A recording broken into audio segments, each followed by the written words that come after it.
김건희 주변 인물들이 줄줄이 양심 고백을 하고 있습니다. 자백이란 말이 맞을까요? 연이은 김건희 부역자들의 자백에 그동안 철저히 숨겨졌던 죄상이 낱낱이 드러나고 있는데요. 이렇게 하나하나 추가되고 나면 무기징역까지 충분히 갈 수 있을 것 같습니다. 그들의 자백에 의하면 김건희는 아무래도 영원한 권력을 꿈꾼 것으로 보입니다. 그리고 그 권력을 총지휘할 벙커가 필요했을까요? 이런 추악한 짓까지 벌이는데요. 모든 것이 엽기적이었던 김건희의 추악한 행각을 하나하나 살펴보겠습니다. 윤석열은 이제 대통령 당선되고 멀쩡한 청와대를 놔두고 대통령실은 용산으로 관저는 한남동으로 옮기겠다고 밝히지 않았습니까? 예. 그때 이제 청와대 이전 TF 팀장을 맡은 사람이 윤한홍 의원입니다. 그렇죠. 윤한홍 의원. 네. 요거 전체를 이제 총괄하는 야. 팀장. 그런데 특검에 나와서는 이게 문제가 됐잖아. 네. 예, 관저 공사 이런 게 문제가 되니까 본인과는 관련이 없는 것처럼 김용현에게 떠넘기고 있는데요. 네. 자, 윤한홍 의원의 특검 진술인데요. 관저공사는 인수위와 관련이 없고 취임 이후의 일이다. 관저공사는 김용현이가 주도했다. 나는 김건희랑 가깝지 않다. 선을 딱 일단 딱 끄네. 그어버렸습니다. 그런데 이걸 어떡하나? 21g 대표가 전혀 다른 진술을 해버렸는걸? 11g 김태형 대표가 특검에 나와서 진술한 내용인데요. 2022년 6월 윤한홍 의원이 공사 현장을 방문을 했다. 당시 윤한홍 의원이 공사 기간이 부족하지 않냐? 기간을 맞췄으면 좋겠다라고 얘기를 하더라. 여기서 뭐 더 이상 진술이 안 나오면 모를까? 당시 김오진 관리비서관이 특검에서 또 강력한 진술을 합니다. 자, 윤한홍 의원이 이렇게 얘기를 했다고 합니다. 여사가 고른 업체니 21g이 관저공사를 도맡아 할 수 있게 하라고 말했다. 이거는 이제 윤한홍이 도망갈 구멍이 없어요. 그렇죠. 여기에 대해서는 윤한홍이가 뭐라고 얘기를 했습니까? 기억이 안 나는데요. 그리고 요것과 예. 관련해서는 21g을 관저공사에 꼭 참여시키라는 취지가 아니라 김건희 여사가 소개한 업체라는 사실을 전달한 것뿐이다. 김오진 전 차관이 오버한 것 같다. 감옥이 지금 보입니다. 여기에 대해서는 윤건영 의원님이 완전 최고 전문가시니까요. 예. 우선 정리를 할 게 21g이 관저공사를 하는 업체인데 무자격 업체입니다. 그게 네. 핵심입니다. 공사를 하면 안 되는 안 돼. 업체입니다. 그런데 이 21g을 누가 시켰냐가 그동안의 쟁점이었거든요. 이제까지는 김오진이 난 모른다라 그랬어요. 국정조사나 국정감사에 나와서 기억이 나지 않는다라고 네. 김오진 관리비서관, 이 양반이 어떤 사람이냐고 하면 MB정부 때 청와대 총무비서관을 했던 사람이에요. 그 국민의힘 당뇨 출신이고요. 그래서 이 양반 입이 무거워서 입을 닫고 있다가 구속되기 직전에 뭐라고 했냐 그러면 상부로부터의 강한 압력이 있었다라고 했어요. 김오진이 힘만 준 거예요. 자기가 구속 안 되려고. 근데 구속이 돼버렸네. 네. 구속돼서 종합특검에 가서 뭐라고 했냐? 조금 전에 이야기한 것처럼 윤한홍이 시켰다라고 한 거예요. 자, 윤한홍이 왜 중요하냐? 김오진이 21g을 실제로 공사를 시킨 거잖아요. 네. 그러면 김오진한테 누가 시켰냐가 나와야 되는 거잖아요. 그렇죠. 누구나가 다 김건희가 시켰을 거야라고 하는데 증거가 없었거든요. 그렇지. 그동안 증거가 없었잖아요. 그거 중요한 퍼즐이구나. 네. 그런데 윤한홍이 누구냐? 친윤 3인방 중에 핵심 한 명이잖아요. 네. 윤한홍이 등장을 한 거예요. 윤한홍이 김오진한테 야, 여사 업체다. 무조건 해. 라고 지시를 한 게 나오니 바로 윤한홍을 시킬 사람은 누구냐? 김건희가 나오는 거예요. 그게 딱 떨어지네. 퍼즐이 맞춰지는 거죠. 그동안 불법으로 가득 찼던 관저공사의 핵심이 누가 지시했냐라는 건데 그 제일 꼭대기에는 김건희가 있다라는 게 드러난 거죠. 다 연결 착착착되네. 착되네. 딱 맞네요. 윤한홍은 뭐 이렇게 되면은 저는 100% 기소할 수밖에 없다 안 생각해요. 되기가 어렵네요. 네. 이건 빼박이네. 마지막 남은 하나의 퍼즐. 예. 이 부분은 저도 저희 동네 분이 저 공사에 들어가서 실제 공사를 했답니다. 그래요? 현장 현장에 참여하셔서 노동자로. 근데 이제 빨리 기간 맞춰야 된다고 해갖고 공사하고 나서 뭐 예컨대 벽지를 바르면 그거를 드라이로 말리면서 시간을 당기기 위해서 네. 빨리 하려고. 그렇게 재촉을 했다 그러네요. 그래서 저 부실공사라고 저거 큰일 난다고 저한테 얘기를 해서 제가 제보를 했는데 그러니까 원래 자연건 줘야 되는데. 네. 부실공. 네. 무조건 빨리 하라 그래서 아까 보니까 시간이 부족하다. 그거 얘기가 나왔어요. 나오네요. 그러네. 그 일맥상통합니다. 그러네요. 예. 관저 부정공사 불법의 가장 꼭지점에 김건희가 있다라는 게 드러난 거거든요. 근데 지금 보도 중에 조금 전에 소개 안 된 것 중에 하나가 뭐냐면 또 김건희가 대통령실 공사를 또 하지 않습니까? 용산에. 네, 용산. 그걸 할 때 경호처 관계자들을 불러 모아서 자기가 마치 공적인 업무를 수행하는 사람인 양, 대통령인 양 지시를 다 했다는 거예요. 와. 용산 대통령실은 이렇게 해야 돼. 내 컨셉하고 안 맞아. 와. 바꿔라고 했다는 거예요. 관저 말고 대통령실. 대통령실 공사에서도. 그러니까 애초에 그냥 대통령 하려고 했던 거 맞네. 그렇죠. 근데 또 하나 제가 좀 말씀드리기 그런데 반려견을 안고 그 자리에 나타났다는 거예요. 그 지시할 때요? 네. 근데 생각해 보세요. 와. 김건희는 그 어떠한 공적인 위치에 있는 사람이 아닙니다. 아니죠. 그럼요. 민간인이죠. 민간인이에요. 네. 다만 대통령의 배우자기 때문에 공적인 대우를 해주는 거잖아요. 그렇습니다. 그런데 자기가 마치 와. 대통령인 양 경호처 간부들 모아놓고 지시를 하는 거예요. 일일이 와. 반려견 안고. 영화 캐릭터다. 그 방송에 나오던 장면 같잖아요. 아, 영화 캐릭터. 네. 또 하나 관저에다가 코바나 컨텐츠 사무실을 만들려고까지도 했어요. 그랬더라고. 아, 이번에 그 21글에 야. 관계자가 그 얘기를 했어. 아니, 관저에다가 코바나 콘텐츠 사무실을 만들려고 했어. 실제해주세요. 21g 관계자의 특검 진술입니다. 와. 관저 업무동에 코바나 컨텐츠 사무실을 준비를 했고 설치될 공간도 마련을 했었다. 그래서 어디까지 진행됐는지는 지금 안 알려진 것 안 같던데. 나오고 있죠. 근데 저게 뭐냐고 하면 자 기억을 복귀해 보면요. 김건희는 제2부속실을 두지 않는다고 했어요. 네. 기억나시죠? 맞아요. 처음에 네네. 공약이었어요. 대선 예. 공약. 네, 맞아요. 그리고 일체 활동도 하지 않겠다라고 했는데 그게 다 뻥이고 거짓말이었던 거예요. 와. 실제로 김건희를 보좌할 인력으로 코바나 컨텐츠 인원들을 고스란히 다 쓰겠다라고 생각한 거예요. 그리고 또 하나 더 보통의 영부인들은 영부인들만의 역할들을 찾아갑니다. 어린 아이들을 돕는다든지 뭐 이런 식으로. 네. 그런데 김건희는 일종의 전시 문화 쪽을 생각한 것 같아요. 그래서 코바나 컨텐츠에 있는 맨파워들 고스란히 쓰겠다. 자기 사람으로 라고 해서 공간도 만들려고 했는데 저 당시에 제가 제보 받기로는 이곳저곳에서 막 이야기가 들어왔나 봐요. 도저히 안 된다 이건. 아. 이건 있을 수 없는 일이다. 예. 사무실 만드는 건 안 된다라고 해서 안 됐고 기억나실지 모르겠는데요. 코바나 컨텐츠에 경호처 CCTV까지 설치했던 인간들입니다. 기억 안 나세요? 맞아요. 코바나 컨텐츠 사무실에. 네, 네.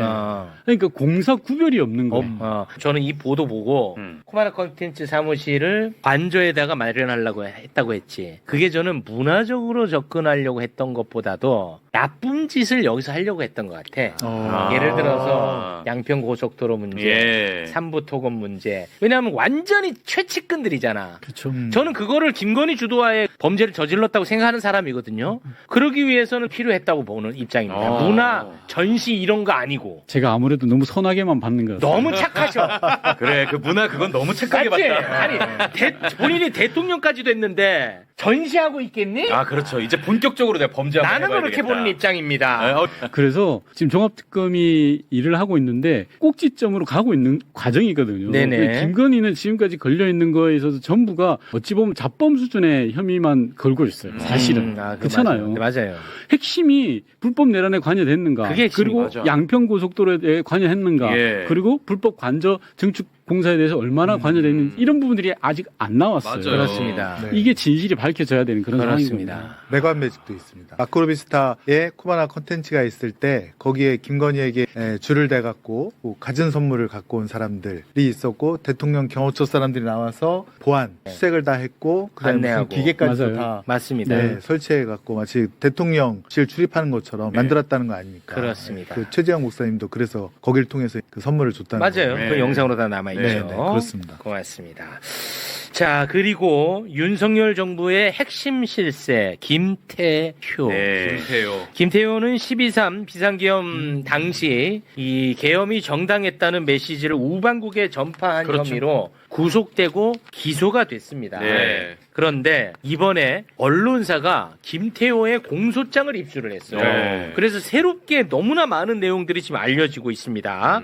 2024년 12월 3일 오후 10시 54분에 내란 네. 직후네요. 내란 직후. 네. 그 직후에 대통령 집무실에서 윤석열이가 비상계엄 취지를 미국에 전달하라고 야 미국에다 야 빨리 이거 정당하다고 알려라고 김태효하고 신원식 전 국가안보실장에게 지시를 했다고 합니다.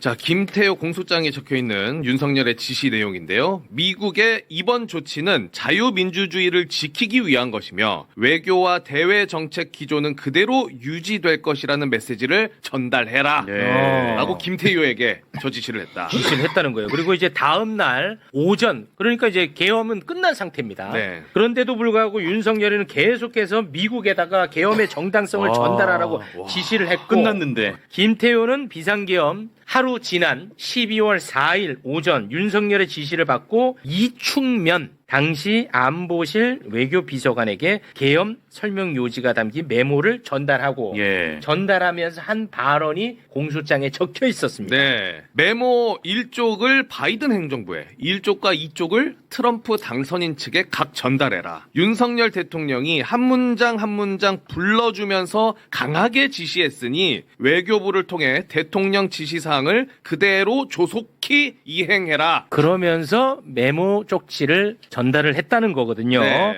그 메모장에 들어간 내용이 어떤 것들이 있냐? 국회가 현 정부 출범 이후 정부 관료 탄핵 소추를 22건 발의, 판사를 겁박하고 검사를 탄핵해 사법 업무를 마비시키고 행안부 장관, 방통위원장, 감사원장 탄핵 시도 등으로 행정부를 마비시키기 위해 노력, 예산을 전액 삭감함으로써 국가 재정의 정상적 기능을 막았다. 대한민국의 자유민주주의 헌법 질서의 실질적 파괴를 기도하는 것으로 이대로 방치할 경우 국정 마비 상태가 초래될 것.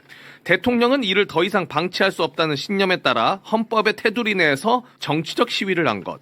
평소 자유민주주의에 대한 확고한 신념과 기독교적 가치관에 따라 종북 좌파 및 반미주의에 대항하고자 한다. 진짜 대한민국을 완전히 박살을 냈습니다. 이거 완전 다 거짓된 정보인데요. 이게 결국은 주미 대사를 통해서 바이든하고 트럼프에게 전달이 됐답니다. 와, 나는 이거 진짜 끔찍합니다. 전달까지 됐다. 와. 근데 저는 지금 이제 공소장에 들어가 있는 내용을 소개를 한 거거든요. 김태호가 윤석열한테 떠넘기는 거 아닌가 하는 생각도 드는데. 맞습니다. 정확하게 보신 거예요. 진짜요? 어떻게 보면요. 자, 보십시오. 어. 김태효가 어떤 인물인가를 보셔야 돼요. 사실상 윤석열 정부의 안보실을 좌지우지했던 말 그대로 안보실장인 거예요. 이 그렇습니다. 사람이. 네. 말은 차장이지만 외형적으로는 실제로는 안보실을 좌지우지했던 그 윤석열의 안보 라인에서 핵심인 사람이에요. 그렇습니다. 자, 방금 공개된 공소장에 나와 있는 내용은 불법 내란의 밤에 있었던 이야기만 일부 나와 있는 거예요. 네. 제가 볼 때. 네. 그 이전에 했던 윤석열 정부 3년 동안 했던 짓은 단 하나도 들어가 있지 않아요. 그러네. 몇 가지 대표적인 예화만 들어보겠습니다. 진성준 의원을 간첩으로 몰려고 했던 일종의 국정원에서의 문건들. 그렇습니다. 그게 누구에게 보고됐냐? 김태호에게 보고됐어요. 김태호. 현안 TF를 통해서. 와. 김태호는 국정원을 담당하고 있는 위치에 있지 않아요. 그런데도 국정원 직원과 그 특수공작부대 직원들을 파견받아서 자기가 보고를 별도 받았어. 두 번째, 김태호가 국정원 해외 공작금을 편취해서 사사롭게 사용했다라는 폭로가 있었어요. 한두 푼도 아니고 1억 7천 정도를. 그리고 세 번째, 드론기를 이용해서 무인기 사건 아시죠? 네. 이 부분에 있어서도 김태호가 관여돼 있다라는 사실 정황들이 제보들이 나오고 있어요. 즉 실제 윤석열 정권 3년 동안의 안보 라인에서의 온갖 나쁜 짓, 만행들의 핵심은 김태호에 있어요. 그런데 지금 공소장에 나와 있는 내용은 불법 내란의 밤, 그날로만 자른 거예요. 그리고 그 내용의 핵심도 윤석열이 시켜서 한 거예요. 나는 그냥 있었는데 그렇죠. 윤석열이 갑자기 불러서 이거 지시를 했어요. 예. 그래서 난 이걸 그냥 한 것뿐이에요. 라고 꼬리 자르기를 하는 거예요. 소위 말해서 역으로. 역으로 사실 이 머리 자르기야. 머리가 아니라. 이 윤석열이 나 화를 냈으면 좋겠어. 그래서 얘 다 폭로했으면 좋겠어. 윤석열이가. 아마 김태호도 이제 하나하나 나올 겁니다. 김태호가 워낙 나쁜 짓들을 많이 했기 때문에요. 그러니까 이 핵심이거든요. 그럼요. 뭐 너무나 무궁무진한데요. 여기 네. 조금 이따 출연하실 박지원 원장을 없는 죄를 억지로 만들어서 간첩 리스트에 들어가 있었고. 했고 서해 공무원 사건을 공무원. 말아 넣었던 말아넣었지. 것도 김태호예요. 와. 한두 건이 아닙니다. 김태호가. 와. 근데 김태호가 이거 보면은요, 이거 이제 미국에다가 계엄의 정당성을 알리라고 전달하는 거잖아요. 근데 처음에는 보니까 문건으로 전달을 시켰는데 외교부에서 그거를 문건으로 전달을 안 했나요? 아닙니다. 그래서 김태호가 불러줬다는 거고요. 정확하게. 불러준 거예요, 입으로? 예. 그러니까 김태호는 그러면 물증을 안 남기려고 불러준 건가? 그럴 수도 있죠. 그럴 가능성도 있는 거죠. 왜냐면 알리바이까지도 네. 만들어 놓은 사람이거든요. 그렇죠. 그럴 가능성도 있다고 봐요. 그리고 그래서. 기본적으로 아까 시간을 우리 체육 진행자께서 이야기했는데 10시 54분. 10시 54분에 윤석열이 정신없죠. 지시를 했고 예. 11시 몇 분에 바로 김태호가 다음 단계로 넘어갔다는 거잖아요. 그렇습니다. 그렇게 빨리 될 수가 없어요. 한번 합리적 의심을 가져보세요. 저는 김태호가 그 이전부터 알았다고 생각하는 사람 중에 한 명입니다. 10시 54분이 아니라 그 이전부터 내란을 어떻게 모르겠습니까? 안보실의 핵심 포함인데 네, 그러니까. 군이 말이 움직이고 안 되지. 사령관들이 움직이는 걸 어떻게 생각해보세요. 예를 들어서 방첩사령관이 자기가 살기 위해서라도 김태호한테 미리 이야기했을 거예요. 대통령이 저를 이렇게 보자고 하는데요. 이런 식으로라도. 그렇지 않겠습니까? 그럴 것 같아요. 그래서 김태호가 사전에 몰랐을 리는 저는 없다라고 생각합니다. 그래서 아까 10시 54분 이야기한 것도 말씀하신 대로 머리 자르게요. 자, 저희가 요거 네. 종합특검법을 개정하면서 30일을 더 수사할 수 있게 하고 또 국방부를 포함한 인력을 20명 더 추가 요청할 수 있도록 이렇게 만들었는데요. 네. 그다음에 이제 거기에 주체에 김건희뿐만 아니라 윤석열도 들어갈 수 있도록 하고 그다음에 증거인멸죄 등 죄도 몇 가지 명확하게 추가를 했습니다. 근데 이제 국민의힘은 이제 필리버스터를 해서 반대를 한 거죠. 이제 종합특검 보면 이제 점점 핵심으로 다가가고 있다 그런 네. 생각이 들고 이제 김태효를 비롯해서 하나둘씩 이제 나오기 시작하더라고요. 그래서 좀 더 국민 여러분께서도 또 최고위원께서도 관심을 가져야 갖고 돼. 맞아요. 계속 수사의 어떤 예. 성과랄까 핵심에 대해서 예. 알려도 좀 주셨으면 좋겠습니다. 알겠습니다. 자, 파면 팔수록 김건희는 엽기 그 자체입니다. 단 하나도 정상적인 것이 없죠. 그리고 하나 더. 김건희는 겁이 없어도 너무 없습니다. 감히 5년간만 임대한 관저에다 개인 사무실을 열 생각을 했다니 말입니다. 상상을 해보세요. 강아지를 안고 경호원들을 모아놓고 일장 연설을 하는 김건희. 정말 오싹하지 않나요? 이 모든 것들을 상상해보면 김건희는 이곳에서 현실 권력을 주무르는 마녀를 꿈꿨던 것은 아닐까요? 인테리어 전문회사 21g이라고 하는데요. 이게 이제 수의 계약을 한 거잖아요. 그런데 이 김건희 여사하고 관계는 못 밝혔다. 정확하게 모른다. 이 업체에 전화를 건 사람이 누군가라고 보니까 인수위 시절에 비서관이 있었습니다. 그 비서관이 업체에 전화를 걸었다는 거예요. 그래서 이 비서관에게 감사원에서 조사를 해보니까 누가 자기에게 지시를 했는지는 정확히 기억이 나지 않는다. 이렇게 답을 했어요. 그러니까 감사원에서는 이 전화 걸고 업체를 흥정하는데 관여한 사람을 인수위라고 뭉뚱그려서 얘기를 해버린 겁니다. 그러니까 김건희 여사는 빠져나간 거죠. 그러니까 이런 식으로 감사를 한 겁니다. 감사원에서. 그러니까 이 사람이 자기가 누구한테 지시를 받아서 하필이면 제주도에 있는 21g이라는 업체에 그것도 코바나 컨텐츠를 후원했던 그 업체, 명백히 김건희 여사랑 관련이 있는 그 업체에 본인이 누구한테 지시를 받았는지도 모르는 새로 그냥 전화를 걸었다고요? 이걸 믿으라는 겁니까? 그리고 감사원이 이 정도로 답변하는 거에서 이렇게 넘어간 적이 있었나요, 과거에? 근데 이때 정말. 그 일을 주관했던 관리 비서관 이름이 뭐죠? 뭐라고 이야기를 하냐면 그때 추천을 받았다는 거예요. 누가 추천했냐? 기억이 안 난대요. 정확히 기억이 안 난다는 거죠. 야, 그 대단한 거죠. 그것도 기억을 못할 정도면 엄청나게 업무가 많은가 봐요. 제가 볼 때는 다 말이 안 되는 게 21g이라는 데는 이 일을 할 수가 없잖아요. 그 면허가 없는. 그러니까 보면 인테리어밖에 할 수 없는 건데 증축 같은 걸 다 했잖아요. 그러니까 제가 볼 때 완전히 월권이 된 건데 더 명확한 건 행정안전부에서 이 당시 이 공사 때문에 감독을 위해서 비서실로 파견한 공무원이 이 내용을 다 설명을 한 거잖아요. 감사원에다가. 내용이 어떤 거냐. 2025년 5월 중순 확인한 도면에 증축부가 그려져 있어서 실내 건축 공사만으로는 공사를 할 수 없다고 얘기했다. 21g은 이 공사 할 수 없어. 없는 것이니까 절대 이거 수행하지 말아라고 얘기를 했는데 수행을 했어요. 그러니까 이게 예를 들면 법령 위반인 거죠. 그 다음에 두 번째도 마찬가지입니다만 전문 공사업체가 이미 수행한 공사를 나중에 들어온 종합건설사는 이거 할 수 있는 건데 근데 보니까 아까 얘기했던 제주도 건설사를 얘기하는 건데 이것도 보니까는 여기에 있는 사람이 아무도 안 왔어요. 여기에 공사하는 현장에. 그래서 이건 면허 딱지 업체만 받아가지고 한 거 아니냐라고 얘기했기 때문에 이것도 말이 안 된다라고 이 파견한 공무원이 얘기를 했음에도 불구하고 이 불법을 그냥 자행한 거예요. 내내 지내놓고